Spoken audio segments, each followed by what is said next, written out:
Selamat malam teman-teman semua. Pada perjumpaan kali ini masih bersama channel Yuka Auto dengan saya Bang Edi. Assalamualaikum warahmatullahi wabarakatuh teman-teman. Jadi pada kesempatan kali ini kita akan membahas mengenai keberuntungan ataupun hoki memelihara bahan burung tekukur teman-teman ya. Karena begini, mengapa saya membuat review ini teman-teman? Karena sangat banyak pertanyaan ataupun keluh kesah teman-teman di channel YouTube mengenai pemeliharaan bahan burung tekukur. Ada yang bercerita sudah 2 tahun burungnya belum gacor. Ada pula yang ngeluh udah 4 bulan belum bunyi. Ada yang baru setahun belum gacor. Tapi ada pula yang lagi kena mujur, lagi kena nasib baik, lagi kena hokinya, baru melihara lebih kurang 4-5 bulan sudah bisa dilatih untuk mikat. Dalam arti kata dia sudah gacor ya. Walaupun belum jinak. Ya teman-teman ya. Ini sebuah permasalahan yang lumayan berpengaruh di dunia burung tekukur, khususnya yang kita awam ya, kayak saya juga baru. Nah jadi buat teman-teman semua, mungkin ada juga yang menyangkal beberapa teori saya di channel YouTube. Ini punya saya baru setengah tahun atau baru 6 bulan udah gacor. Ini punya saya baru 2 bulan udah gacor. Itu bisa terjadi teman-teman, bisa terjadi. Jadi tadi sebenarnya tidak ada ciri-ciri, tidak ada cara tersendiri yang bisa memastikan burung itu cepat gacor atau tidak. Ya, dalam tanda kutip burung bahan ya. Jadi memang ada nasib-nasiban teman-teman. Karena ada beberapa juga rekan-rekan kita bercerita baru dapat 4-5 bulan diikat di sangkar layang. Burung tekukur tersebut sudah bisa buat dilatih mikat, sudah gacor walaupun dia belum jinak. Teman-teman ya, walaupun dia belum jinak. Nah, jadi tapi kalau saya pribadi teman-teman, ada satu hal yang sangat mempengaruhi burung BL tersebut mengapa dia bisa cepat gacor. Ya. Saya pribadi nih, pendapat saya pribadi nih. Mohon maaf. Kalau pendapat saya pribadi, burung tekukur yang cepat gacor di saat baru kita pelihara itu biasanya burung tekukur yang sudah tua. Yang sudah benar-benar matang dari segi umur, teman-teman ya. Nah, biasanya itu yang mempengaruhi. Kalau dia dapat burung bahan yang masih setengah-setengah, ya dia gacornya susah. Makanya kalau gacornya susah, kita tekankan dulu untuk penjinakan ya. Kita tekan dulu untuk penjinakan. Kalau dia burung tekukurnya yang sudah tua, nah itu biasanya cepat ya teman-teman. Cepat bunyi, cepat gacor, bisa cepat dilatih untuk pikat. Nah itu teman-teman. Nah jadi kembali ke permasalahan tadi, burung susah gacor. Memang kalau kita mau dapat yang langsung gacor ataupun cepat gacor itu jarang teman-teman, kecuali benar-benar hoki ya, benar-benar hoki. Karena saya sendiri sudah berapa burung yang saya cetak dari nol. Jadi contoh teman-teman, kayak di atas saya ini ya, ini namanya si joker, suara besar, tapi jenisnya dia tekukur coklat tembaga. Kalau untuk vokal dia suara besar, gagap 3 mata. Dia kuku 2 teman-teman. Jadi teman-teman, si joker ini saya pelihara sekarang sudah terhitung 4,5 tahun. Ini termasuk yang bandel, termasuk yang susah saya menjadikannya teman-teman. Dulu masih umur 3 tahun saja dia sudah mulai bunyi tapi belum gacor bener. 3 tahun. Untuk jinak sudah lumayan ya. Kalau sekarang proses dia ini, si joker ini sudah mulai mau dipetik, Tapi belum seberapa sensitif teman-teman, belum seberapa birahi ya. Terkadang saya petik mau, kadang-kadang enggak. Nah, ada pula satu saya bahan teman-teman, itu di bagian sebelah sana ya, di belakang kamera. Dia bahan yang beberapa waktu lalu saya upload. Baru lebih kurang itu Idul Fitri 6 mungkin ya, 6-7 bulan ya, Idul Fitri kemarin. Saya ikat, dapat hasil pikatan teman. Nah, kelebihan dia cepet jinak. Cepet jinak teman-teman. Mengapa saya katakan cepet jinak?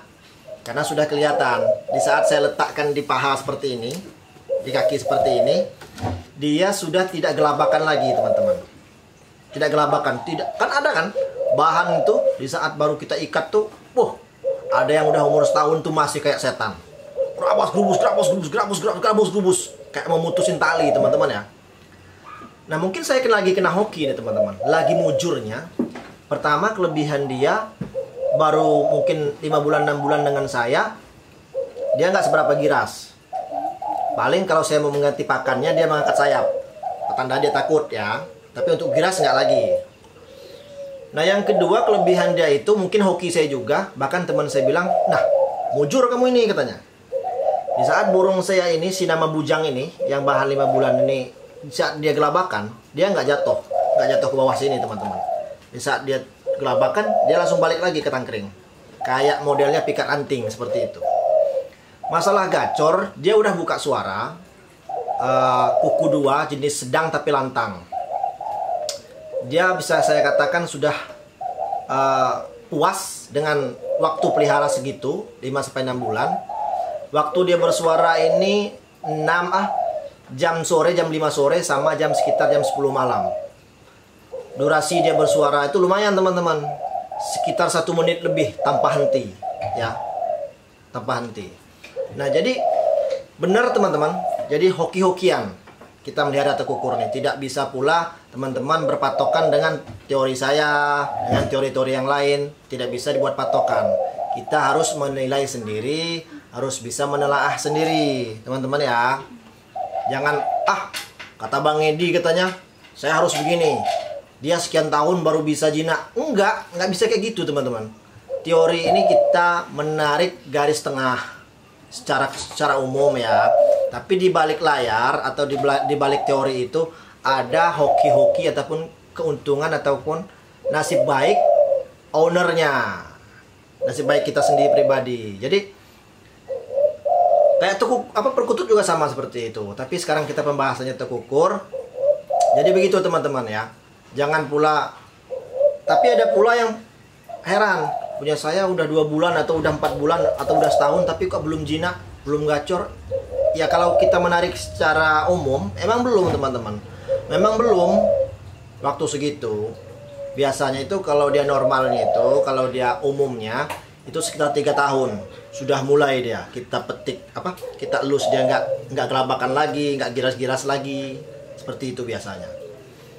Tapi kalau masalah gacor, seperti yang saya bilang yang kemarin-kemarin teman-teman, kalau dia udah jinak, nanti kan urutannya jinak, habis jinak dia birahi dengan kita. Nah, habis birahi, kalau udah birahi, nanti dia gacor dengan sendirinya. Alasannya mengapa gacor teman-teman? Dia nyaman. Nyaman. Itu yang pertama, nyaman. Yang kedua, mentalnya bagus. Nah, alasannya mengapa burung BL yang baru kita ikat itu, kalau kita lagi kena hoki bagus, baru setengah tahun, baru 7 bulan, itu udah gacor. Yang pertama karena mentalnya bagus. Mengapa mentalnya bagus, teman-teman? Karena umurnya sudah matang, sudah tua, ya. Dia nggak gampang down. Jadi memang benar ada beberapa pendapat teman-teman, saya punya burung baru saya ikat 6-7 bulan udah gacor, sudah bisa dibuat pikat. Memang betul. Saya ngerasain bahan saya yang bujang itu, teman-teman. Saya ngerasain beda benar sama yang lain-lain. Beda benar. Joker ini dulu teman-teman, itu hampir 2 tahun itu masih agak giras. Ini baru 6 bulan si bujang ini udah bisa ditenteng tanpa giras. Udah bisa diajak duduk seperti ini tanpa dia giras. Nah, itu teman-teman ya. Jadi kita itu jangan gampang beku pemikiran. Jadi, nah itu kata Bang Edi sekian bulan kok ini punya yang si A kok udah bunyi. Bang Edi ini bohong ini begini-begini. Teorinya ini tahayul. bukan tahayul. Yang kita bahas ini garis tengahnya teman-teman, garis besar ya. Nah, seperti kata saya tadi, tergantung hoki kita sendiri ya. Ada yang baru pulang mikat, baru seminggu digantung udah bunyi. Ada yang dari hasil mikat baru sebulan digantung udah gacor. Ya itu kembali lagi ke hoki kita teman-teman ya. Karena mujur-mujuran juga, nasib-nasiban juga teman-teman ya.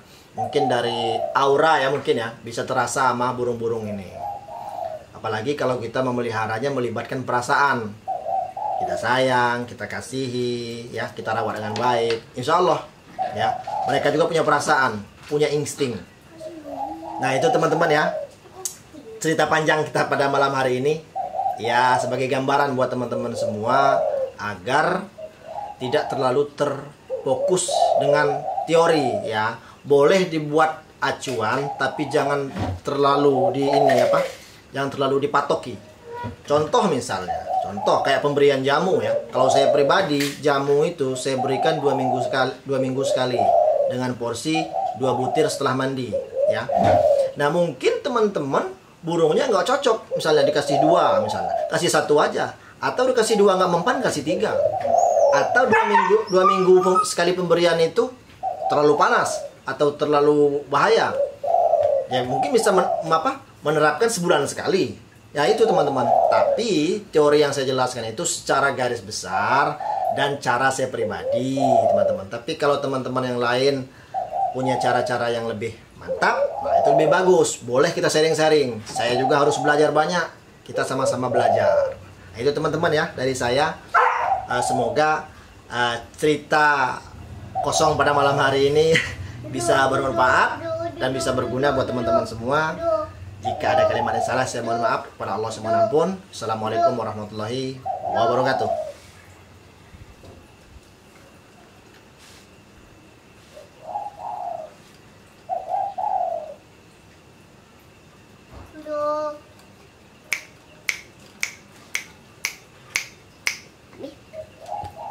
Nah, apa dah?